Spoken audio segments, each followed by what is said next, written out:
Blessings, everyone.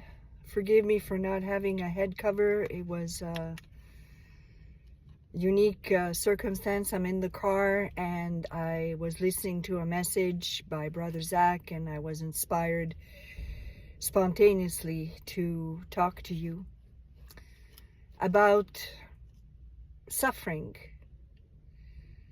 That most people, even believers, avoid areas of suffering in their lives because they don't want to deal with the pain, whether it's emotional, physical, psychological. They want to run away from those obstacles. But when we look at Jesus's life, his life was all about suffering, was all about denying his self-will. And that's why he was able to accomplish what God told him to accomplish. And it's the same for us. Most believers want to just hear a good feel message, as we hear in most mega churches, that God loves you, that no matter what you do, he will forgive you, he wants to bless you, he wants the best for you. Of course, who doesn't want to hear something like that?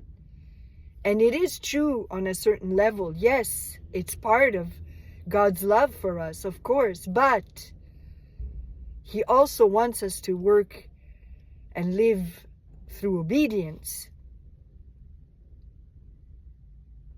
So when he tells us to deny ourselves in a situation where we're being provoked to anger and we feel like we want to retaliate in anger, that's disobedience. And by denying that anger, we suffer, because we have to kill that aspect of ourselves in order to obey God. And that's what pleases him the most. Obedience pleases him the most. When he sees how much it hurts us, how much we will refuse to see some loving members of our family because they live in disobedience of God. And we deny ourselves that relationship we're so attached to. He sees that we choose him above our family members. There is a dying, there is a pain. If you're not willing to go down that road with him, your spirituality will be very immature, of a kindergarten level. Content to go to a church and always needing other people around you to stimulate you, to stir yourself up. But Paul said, stir yourself up. I know in my life, God separated me from the church, from other fellow Christians, because he wanted me to learn how to stir myself up alone with him, by worshiping him alone. I don't need music. I don't need other people praying with me.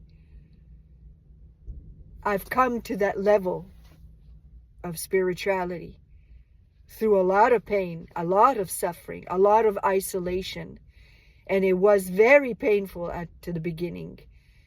And I kept trying to find a church to fit in, and God didn't allow it. He closed all the doors. It was impossible for me to find a New Covenant church in my area. And he made me realize it's better to be alone with me than to belong to a false church who preaches another Jesus, a false doctrine. You're not going to grow in there. And it was true. And since I made that choice to say, okay, I give it all up for you, Lord. That's what you want me to do? I'm going to obey. And he began to reveal more and more and more to me. So my friends, don't choose the easy way out. Don't choose the easy path. Don't listen to the good feel messages that everybody loves to hear, the popular preachers and all that. Choose obedience, or you will never grow spiritually. God bless.